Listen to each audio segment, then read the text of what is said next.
የሚሰማ የለም፣ የሚሰማም የለም፣ የሚያሰማም የለም።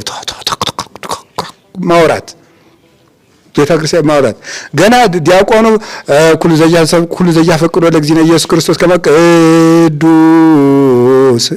ሳይነበብ ማለት መስማት አለብን። ሲጀመር በአማርኛ ነው መነበብ ያለበት። ልንሰማ ነው እኮ እዚያ የቆም ነው እንጂ ቋንቋ ልንማር አይደለም የቆም ነው።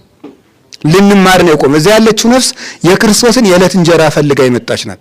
በአማርኛ ሊነበብ ይገባዋል።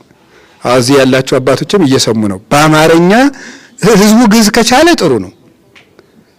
ግዕዙ እንዳይደክም ደግሞ ለነገሩ ቢያንስ ግዕዝ በቤተ ክርስቲያን ነበር የቆየ። እዚያ ደግሞ ስንል ልናጠፋው ሆነ። ወይኛ ግዕዝ አንማር እንዴ ምን አባታችን ይሻለና። ስለዚህ ብቻ ግን እንስማ ነው። ለቅን የሚያስነግረው እንስማ ነው፣ እንድንሰማ ነው፣ እንድንማር ነው። እግዚአብሔር ደግሞ ልቡናችንን በቅዳሴ ጊዜ ይክፈትልን። ሁላችሁም ትምህርት እምቢ ያላችሁ ሰዎች ካላችሁም ስታስቀድሱ አይምሯችሁን ይክፈትላችሁ፣ የሁላችንም ይክፈትልን። ስለዚህ ቅዳሴ ላይ ልብ ይከፈታል። ልብ ይከፈታል። ልብ የሚከፈተው ሰው ሲያስቀድስ ነው የሚከፈትለት። ጆሮ ይከፈትለታል። እዝነ ልቡን ያገኛል ማለት ነው።